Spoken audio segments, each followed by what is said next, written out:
De retour en studio, merci de nous rester fidèles. Nous recevons l'imam Mamadou Dosso. Bonjour à vous. Bonjour madame. Vous nous parlez de l'organisation du Hajj 2016 par CTE Voyage. Tout à fait. On vous écoute. Alhamdulillah, wassalatu wassalamu ala rasulillah wa ala alihi wa sahbihi. Effectivement, l'organisation, l'agence de voyage CTE Voyage est agréée pour organiser le Hajj à titre privé en 2016 et puis en 2017. À cet effet, nous avons été agréés par le ministère d'État, ministère de l'Intérieur, pour convoyer 55 pèlerins, exactement 52 pèlerins, qui seront encadrés par 3 personnes. Un encadreur religieux, en la personne de l'imam Kabachek Oumar, qui enseigne les pèlerins à la grande mosquée du plateau. Un encadreur médical, qui est docteur Karidiatou Diallo, épouse Ouattara, et puis votre serviteur, l'imam Mamadou Dosso. Je suis l'administrateur du Hajj de CTE Voyage, qu'on appelle communément le commissaire du Hajj. CTE Voyage est une agence de voyage située à la rue du Commerce, à l'immeuble Hébrien. Et que dire, nous accompagnons les pèlerins parce que le pèlerinage est le 5e pilier de l'islam. Nous avons pris l'engagement de servir la communauté musulmane, de faciliter le voyage aux invités de Dieu cette année, leur offrir un service de qualité. En termes de transport, c'est notre métier. En termes d'hébergement, c'est aussi notre métier parce que nous sommes voyagistes. Nous organisons des voyages en Côte d'Ivoire et même en Afrique ou en Europe, partout ailleurs, parce que nous sommes membres de la Fédération nationale de l'industrie touristique en Côte d'Ivoire. Alors, j'aimerais vous poser la question suivante. Vous parlez de 53 pèlerins. 52 plus 3 encadreurs. Plus 3, donc 52 pèlerins. Ouais. Ils sont déjà identifiés ou bien c'est maintenant que vous lancez un appel pour qu'ils viennent à vous? Nous lançons un appel à ceux qui ne sont pas encore là, mais il y en a beaucoup qui sont déjà enregistrés chez nous. D'accord. Voilà. Et nous leur disons que nous les encadrons d'abord à Abidjan. Ils sont enseignés au centre d'éducation et de recherche islamique, situé entre la mairie d'Agamé et l'Institut national de santé publique, d'Agamé aussi, mais qui est maintenant au plateau.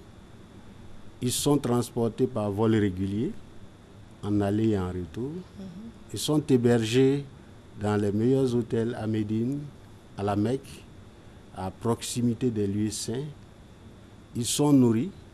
Ils sont aussi transportés par car climatisé de Médine à la Mecque, de la Mecque à Mina, de Mina à Arafat, de Arafat à la Mecque et de la Mecque à Jeddah, où ils vont prendre leur retour, soit pour les 47 pèlerins, ils vont prendre leur retour le 20 septembre, mais il y a 5 qui ont un statut exceptionnel, c'est-à-dire c'est des gens qui veulent faire le Hajj en 2 semaines, qui vont partir de Côte d'Ivoire le 2 septembre et qui vont revenir en Côte d'Ivoire le 20 septembre.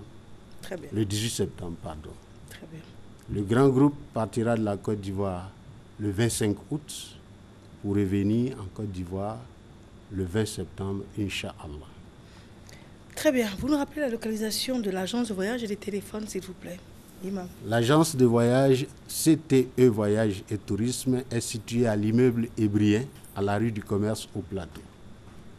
Alors, le fixe de l'agence est le 20 32 13 51. Quant au contact du commissaire que nous sommes, nous répondons au 07 83 63 73. Et l'encadreur religieux répond au téléphone 05 91 77 91. Nous vous attendons parce que quand nous allons boucler les 55 pèlerins, il sera tard. Nous sommes ouverts. Très bien. Et nous avons un plan épargne pèlerinage pour ceux qui voudront partir en 2017 parce que nous sommes agréés pour 2 ans. Merci à vous, imam Mamadou Dosso. Merci beaucoup, madame. Docteur Elias Am est avec nous. Docteur, bonjour. Bonjour à vous, bonjour à tous les téléspectateurs. Merci. Vous êtes à combien de kilos maintenant? Pardon? Vous êtes à combien de kilos? 90 kilos. Waouh, 90 kilos. Et vous avez commencé à 155. Et là, c'est 90 kilos. Voilà. D'accord. Docteur iridologie, Elias Am, on parle du bilan qui est toujours gratuit jusqu'à présent. Toujours gratuit. On a fêté notre première année depuis la semaine passée. Et on est là pour donner la possibilité pour toute personne qui n'a pas encore effectué ce bilan-là, qui est gratuit, qui va nous donner une information comment notre organisme fonctionne, qui va nous donner une information si on a une maladie cachée, si on a une maladie asymptomatique. C'est ça le but de ce bilan-là, qui est offert à chaque personne qui se présente dans notre service à partir de 16 ans. Ça ne prend pas du temps, ça ne nécessite pas une préparation préalable, ça ne dérange pas la vision. Par contre, il va nous donner une information bien précise comment notre organisme y fonctionne. D'accord. Alors c'est un bilan qui est toujours gratuit, voilà, qui est indolore. Exactement, indolore, sans préparation préalable et ça ne perturbe pas de continuer notre journée normalement. Et ça ne prend pas du temps, c'est au bout de 5 minutes, on va avoir les résultats sur place. Les gens se sont déplacés nombreux toute cette année? Beaucoup, on est à plusieurs milles, donc et on attend encore. Les gens ils viennent d'autres d'Abidjan parce que nous on a promis aussi qu'on va aller chez eux. On est en train de programmer ça aussi. D'accord. Le cabinet est où? Nous sommes à Marcory, zone 3, à l'immeuble Opéra, au premier étage, deuxième porte. Et pour le contact téléphonique, c'est le 05 06 23 24. Donc je répète, c'est le 05 06 23 24. Et les personnes qui ont un problème de poids, bien évidemment? Toute personne qui a un problème de surpoids ou bien n'importe quelle autre pathologie, il peut passer pour voir au moins de quoi il s'agit, quelle est la cause et qu'est-ce qu'il faut faire, comment il va se procéder pour avoir une meilleure santé. Quel est le régime alimentaire adéquat à son état de santé?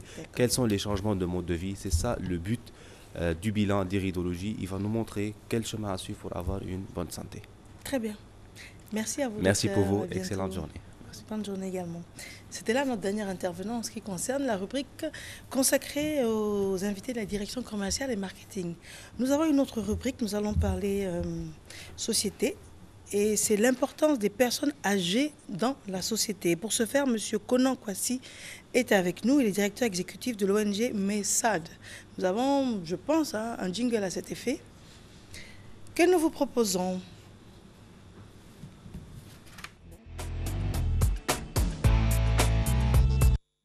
Alors, de retour en studio, monsieur, bonjour. Bonjour, madame. Monsieur Konan Kwasi. Oui. Très bien. Alors, l'importance des personnes âgées dans la société. Si le thème, on en parle, c'est qu'il y a méconnaissance, mauvaise appréciation de la personne âgée dans la société. Absolument. Oui, c'est une évidence parce que bien souvent, nous avons des assertions qui laissent croire qu'en Afrique, il n'y a pas beaucoup de vieux. Au point que un grand auteur disait qu'en Afrique, un vieux qui meurt, c'est une bibliothèque qui brûle. C'est une évidence. Mais cela voudrait dire que quand un vieux meurt, c'est toute trace de notre historicité qui s'en va. Alors que de plus en plus, nous pouvons en faire le constat, il y a des vieux, il y a des personnes âgées, parce que le thème le plus propre, c'est de parler plutôt de personnes âgées. Parce que, comme le dirait l'autre, on peut être vieux, même très jeune, à 20 ans, alors que, en parlant de personnes âgées, on parle de l'aspect physique. D'accord. On est personne âgée à partir de quel âge? À partir de 55 ans, on pourrait dire que vous faites partie des personnes âgées. À partir de 55 ans? Voilà. D'accord. Donc, c'est lié à l'âge, à l'apparence physique aussi. Donc, à l'âge des os. Bon, oui, on va plutôt dire à l'âge, puisque l'apparence physique, nous savons aujourd'hui qu'avec les progrès de la médecine, vous pouvez avoir 70 ans et en paraître 40. Et donc, il n'y a pas que la médecine. Si vous avez une bonne hygiène de vie, tout cela peut vous aider à vous maintenir en bonne forme. D'accord. Mais ce qui est important de savoir, c'est que bien malheureusement, à partir d'un certain âge, aujourd'hui, du fait des lois, vous êtes amené à aller à la retraite. Et même si vous êtes en zone rurale, du fait de l'âge, il vous est conseillé d'arrêter vos activités professionnelles. Et c'est là où le problème se situe. Et donc c'est en cela que notre organisation, le MESAD, qui est le mouvement pour l'éducation, la santé et le développement, qui au départ était une organisation de protection des enfants et de promotion de la jeunesse, s'est vu interpellée de réagir sur cette question des personnes âgées. D'accord. Mais quelle est la problématique qui se pose pour les personnes âgées, au point de souligner l'importance que ces personnes ont dans la société? Mais comme je le disais tout à l'heure, c'est que les personnes âgées, du fait de la fin de leur vie professionnelle, vont se retrouver isolées à la maison parce que le matin, tous les autres membres de la famille vont se rendre au travail ou à l'école. Et donc ces personnes-là qui, du fait du manque d'opportunités pour leur situation, vont se retrouver seules à la maison, oui. Bien souvent malades du fait de l'isolement, du stress et que sais-je encore. Et donc, il va sans dire que notre organisation, ayant été interpellée par ces personnes-là, nous nous sommes sentis engagés à apporter des réponses. D'abord, nous avons, pour être dans le vrai, été sollicités par le professeur Pignol qui a apporté un appui à l'université Félix Houphouët-Boigny d'Abidjan pour créer une chaire de gérontologie. Et cette chaire de gérontologie aujourd'hui propose pour toute l'Afrique de l'Ouest un diplôme d'études supérieures spécialisé en gériatrie. Et donc, après la formation de ces étudiants, il fallait donc envisager une phase pratique. Et le MESAD étant très implanté dans les quartiers populaires et les quartiers, qu'on pourrait dire, précaires de la ville d'Abidjan, nous avons été sollicités pour introduire ces étudiants-là dans les communautés, pour vérifier que l'assertion qu'il y avait un accroissement des personnes âgées était vérifiée, pour vérifier aussi quels étaient les problèmes de ces personnes-là. Et donc le constat que nous avons fait, c'est que malheureusement, ces personnes sont isolées, ces personnes ont des maladies récurrentes liées à l'âge et que malheureusement leur prise en charge est très très faible du fait de problèmes financiers, du fait aussi du manque de politique en faveur de ces personnes-là. Il faut également souligner que c'est la journée internationale de lutte contre la maltraitance des personnes âgées. Également. Il faut le souligner. Alors, c'est un constat, c'est ce dont vous parlez, mais j'ai envie de vous demander, dans un contexte africain, on a l'impression que que c'est loin de nous, parce que l'Africain est très hospitalier et il y a ce phénomène de famille élargie et le voisin, la famille, on n'est jamais seul. Alors, c'est un peu surprenant de savoir que les personnes âgées sont un peu marginalisées ou manquent de prise en charge. Oui, c'est un peu surprenant, vous le dites bien. Mais vous connaissez l'adage qui dit que si nous sommes plusieurs, si ça appartient à tout le monde, ça n'appartient à personne. Et donc, malheureusement, la personne âgée, c'est la propriété de la famille. Mais le matin, chacun va plutôt se préoccuper de son bien-être personnel en se disant non, l'autre s'en occupera. Et donc, en vous passant la balle comme ça, finalement, bien malheureusement, la personne va se retrouver toute seule. Et puis, comme je le disais tantôt, dans un cadre villageois où des mécanismes culturels étaient assez bien codés pour la prise en charge de la personne âgée, en ville, ce n'est malheureusement pas le cas. Et le constat que nous faisons, c'est que c'est bien souvent en ville que les personnes sont isolées. D'accord. Il y a un phénomène, vous allez me dire si c'est une caricature réelle. Quand la personne âgée est toujours en vie, à un moment donné, on la taxe de sorcière ou de sorcier?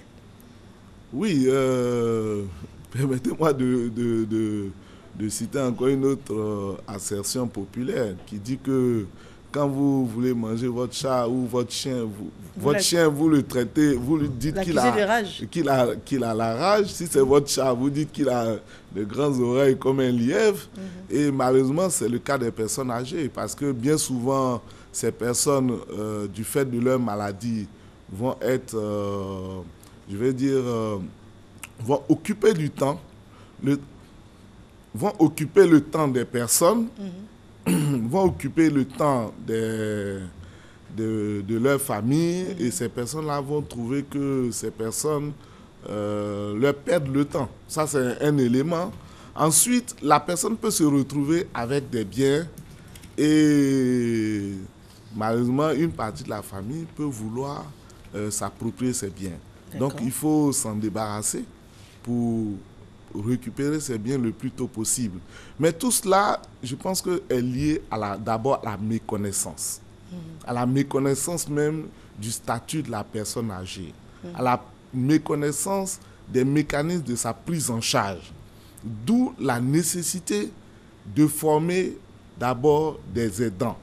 L'aidant, c'est une personne qui a été identifiée par la famille. Elle peut être membre ou externe à la famille, mais c'est une personne qui va être identifiée pour s'occuper de la personne âgée. Et donc, qui en aura la responsabilité, qui va s'assurer que la personne âgée bénéficie des soins qu'il faut, qu'elle bénéficie aussi de l'attention, permettre à cette personne âgée de ne pas se couper de la communauté. Alors ça, c'est votre proposition. Oui. L'aidant. L'aidant est payé par qui? Parce qu'il faut bien que l'aidant vive. Oui, mais vous avez tout à l'heure dit que la famille africaine se préoccupait énormément des personnes âgées. C'est là où cette solidarité africaine doit se manifester. Parce qu'il suffirait simplement que les membres de la famille, parce que jusqu'à maintenant, bien souvent, ce qu'on constate, c'est que les personnes âgées ont fait beaucoup d'enfants ou sont membres d'une famille très importante. Donc, il suffirait que chacun de nous, membres de la famille, accepte de payer une quote-part du salaire de cette personne pour que la personne âgée soit prise en charge. Ensuite, il suffirait simplement que, rien que dans le quartier, nos élus locaux, nos collectivités créent des espaces pour que les personnes âgées puissent se retrouver, pour que ces personnes âgées puissent s'épanouir. Parce que vous savez, l'isolement, le stress, ce sont des causes importantes de maladies des personnes âgées. Voilà. Donc voilà quelques éléments que nous pouvons proposer. Et aussi souligner que déjà l'initiative de l'université Félix Houphouët-Boigny est une initiative louable qu'il faut encourager. L'initiative de former des étudiants dans le domaine de la gériatrie, c'est-à-dire la science qui s'occupe des personnes âgées. Et envoyer ces étudiants dans les quartiers, s'occuper des personnes âgées, former des médecins spécialisés dans la prise en charge des personnes âgées, parce que vous ne soignez pas une personne âgée comme vous soignerez un enfant ou un adulte. Très bien, donc ça, ce sont vos recommandations. Oui, c'est bien cela. ONG MESAD. Nous sommes au terme de cet entretien et vous nous avez lancé donc les jalons de solutions par rapport à ce problème-là. Maintenant, comment est-ce qu'on vous joint? Le MESAD, nous sommes à Trècheville, avenue 24, rue 23, lot 63. Nous sommes au 05 00 52 82. Et vous pouvez nous joindre aussi sur notre page de réseau social. Donc, c'est FMESAD. Voilà. Et donc, à partir de là, vous pouvez nous joindre et nous pouvons échanger sur les questions des personnes âgées, mais aussi les questions des populations vulnérables, donc particulièrement les enfants et les femmes, parce qu'il faut souligner que depuis une semaine, nous avons une caravane qui défend les droits de l'enfant, qui est partie d'Abidjan et qui va prendre fin demain à Korogo avec Madame la ministre de la promotion de la femme, de la famille et de la protection de l'enfant. Monsieur Konan Kwasi, je vous remercie, directeur exécutif de l'ONG MESAD. Et c'était là donc l'importance des personnes âgées dans la société. Et c'était bien évidemment par rapport au contexte qui est la journée internationale de lutte contre la maltraitance des personnes âgées. Vous nous suivez depuis le début de cette matinale, vous faites bien. Madame Marie-Rose Guiraud est notre invitée principale de la matinale. Et nous allons la retrouver dans quelques secondes, juste le temps d'une petite transition pour son message de fin. À tout de suite.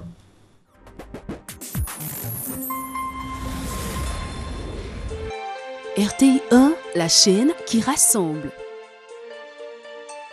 Ta nouvelle maison est sublime. Tu vis au Kenya maintenant et tu dois faire très attention. Tu as les yeux collés à ton téléphone depuis que tu connais Shane. Je n'ai pas de licence de taxi aérien. Ah, tu sais que t'es un vrai comique, dis donc. Tu sais ce qu'on raconte sur les Blancs qui vivent ici? Chaque semaine, ils changent de fille. Sois gentil, ne tombe pas dans les bras d'une de ces femmes là-bas. Qu'est-ce qu'il y a? Il y a ta mère et la femme française. Quoi? C'est mon ami. Il Ton me l'a ami? donné. Quel ami? C'est écrit « Appelle-moi Kwame ». Je me demande si c'est parce que je suis noire qu'il n'a pas parlé de moi à sa mère. Ça va, chérie? Je veux mon argent dans 3 jours où je récupère le téléphone, ok? Les plantes et les animaux envoient des vibrations. Il suffit d'apprendre à les écouter. Comment se passe ton négoce de vente de téléphone? Pas mal, bientôt je serai le plus puissant homme d'affaires de Nairobi. Et qu'est-ce qu'elle a de si spécial? C'est une femme formidable. Je suis désolée qu'on ait mal commencé notre relation. J'aurais dû mieux me comporter et te présenter Jean-Claude. Meilleurs amis du monde. C'est elle qui parle ou l'alcool? Stay, première saison, tous les mercredis à 20h50 sur RTI 1. De retour en studio, merci de nous suivre. Marie-Rose Guiraud, notre invitée de la matinale. Et si vous nous prenez en cours, vous faites bien. Sinon, la question que je lui posais avant de lui permettre de se reposer avant qu'on continue, c'était la question suivante. Les coris, quelle signification les coris? Parce que quand je pense à vous, j'ai toujours vu des coris. Oui. Évidemment, les coris, vous savez très bien que dans le temps, dans les siècles passés, les coris étaient l'argent pour l'Afrique. Hein. Et puis aussi, spirituellement, les coris sont bons. Mais pour ce qui me concerne, vous savez que la société, ouais, en tout cas chez nous, avant que les Blancs viennent nous attribuer les titres des chefs, chefs traditionnels et tout ça, nous on vit comme dans un royaume. On vit, notre système de vie, c'est le royaume. Moi, mon père est roi, mon grand-père maternel étant roi, ma tête devait être couronnée. D'accord. Et quand c'est comme ça, on doit avoir normalement quelque chose sur la tête.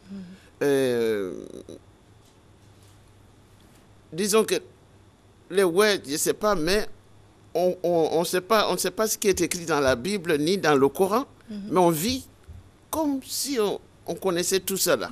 Donc, il y a des choses qu'on fait naturellement sans qu'on ne sait pas d'où ça vient, mais c'est ce qu'on fait. Et c'est ce que j'ai vu mes sœurs faire. Donc, moi, ma tête ne peut pas être libre. Et le kori, je pense que c'est le blanc, c'est le soleil, c'est l'ouverture, c'est l'amour, c'est le jour. Quand tu le mets, ça éclate. Donc, c'est ma couronne, en quelque sorte, en tant que fille d'un roi, en tant que petite fille d'un roi, et une mère qui était la reine-mère, et aussi princesse elle-même. Donc, je dois avoir ma tête couronnée tout le temps. D'accord, très bien. Voilà. Merci pour ces éclaircissements. Et ce que je vais vous demander maintenant, c'est, vous vivez où? En Côte d'Ivoire aujourd'hui, aux États-Unis? Je vis en Côte d'Ivoire en ce moment. Enfin, je vis désormais en Côte d'Ivoire. Vous êtes rentré des États-Unis? Je suis rentré. Parce que vous avez passé combien d'années? 14 ans. Enfin, j'y ai passé des années avant, tout cela est revenu. Mais ces derniers temps, j'ai passé 14 ans parce que d'abord, à cause des crises qui se sont levées derrière moi ici, quand je suis parti en 98. Moi, je suis parti me soigner, donc après, il y a eu des problèmes. Bon, ça a pris du temps. Et puis, les crises sont parties, crise, pendant 10 ans. Donc, on a attendu. Étant donné que je ne me portais pas bien, il fallait attendre et tout ça. Donc, j'ai dû attendre que les choses s'améliorent avant de revenir. Très bien. Donc, maintenant, je suis rentré parce que, comme j'ai dit, les corbillards, ça coûte beaucoup plus cher que quand tu peux prendre ton avion et puis venir. Donc, je suis arrivé à un âge où je dois rester chez moi. Je rappelle quand même que... Mais vous êtes marié aux États-Unis? Absolument. Mon mari, c'est Emmett McDonald, qui il a perdu son papa là, il est aux États-Unis actuellement. Mais lui, il est ivoirien maintenant. Très bien. Voilà.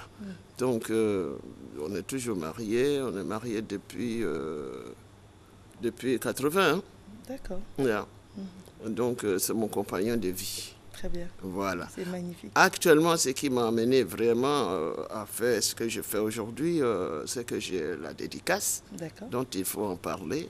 La dédicace est de mon 8e album, que j'appelle Dimension 2.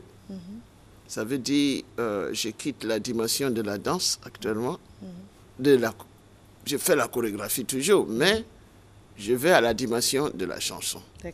C'est un autre travail, étant donné que je ne peux plus sauter, je vais chanter désormais parce que quand même, je suis une chanteuse spirituelle. Quels sont les thèmes que vous abordez? Le thème, comme je dis, dimension 2. Pourquoi? Parce que le côté enseignante, côté spirituel, de tout ça, j'ai fait, je continue. Mais désormais, je chante. Et la 3e dimension, c'est le film, le cinéma. Vous voyez? Et l'écriture, ça va dans la 4e dimension. C'est-à-dire, quand je ne peux plus bouger du tout, chez moi, j'écris seulement. D'accord. Donc, ça veut dire qu'au moment où les forces vont diminuer, le cerveau sera toujours intact. Voilà. Tant que le cerveau marche, je multiplie ce que je peux parce que j'ai beaucoup à dire. Et écrire, c'est très important. Donc, les chansons, j'écris des chansons. J'écris pour les autres, j'écris pour moi, je suis poète. Mais j'aimerais bien pouvoir les exprimer. Je chante du gospel, et, du blues et du jazz. Donc, j'aimerais bien pouvoir donner ça. Quelqu'un va prendre demain, quand je ne serai pas là. D'autres enfants vont prendre ça aussi. Mais pourquoi à chaque fois que vous parlez de demain quand vous ne serez pas là? Écoutez, dans la vie, là, quand tu as parlé des naissances, il faut parler de la mort. C'est évident qu'il faut changer. Et ce n'est pas triste de changer le corps. Vous comprenez? Nous sommes tous partants. Donc c'est pour ça que quand on travaille, on doit avoir ce qu'on appelle les pépinières derrière, à qui on apprend tout. On donne l'exemple. Moi, c'est l'exemple que je donne. Il faut savoir conduire sa vie. Il faut savoir calculer dans sa vie, ne pas perdre le temps dans des choses futiles. Voilà. Il faut calculer. Moi, je compte. Parce que moi, je suis une survivante. Donc, chaque minute que Dieu m'a donnée, je calcule qu'est-ce que je dois faire. De tel âge à tel moment, qu'est-ce que je dois faire. Aujourd'hui, j'ai dit ma 2e dimension, c'est la chanson. J'écris, donc je vais publier ces chansons. D'autres vont prendre demain, quand je ne serai pas là. Les chorégraphies, d'autres ont pris.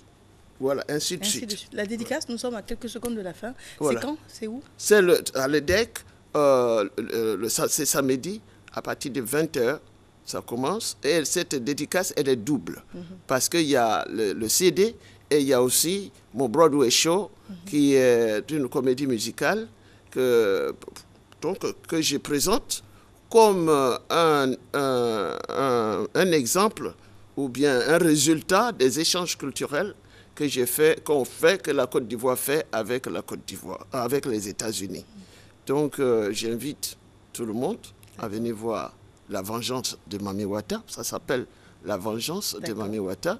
Et le CD, c'est Dimension 2, arrangé par Évariste Yassé. Donc, j'attends tout le monde pour venir m'encourager encore une fois pour la prochaine dimension. Très bien. Ouais. C'était là donc Marie-Rose Guiraud dans toute sa dimension. Donc on a été très honorés de l'avoir reçue sur ce plateau et ce sont des leçons de vie qu'elle nous donne. Infiniment merci à elle. Un téléphone si vous souhaitez. 06 17 00 32 ou alors 47 23 63 50. Très bien. Voilà. Christelle Akoussa signe la réalisation. On se retrouve avec grand plaisir dès lundi prochain et d'ici là, prenez soin de vous et des autres. Au revoir.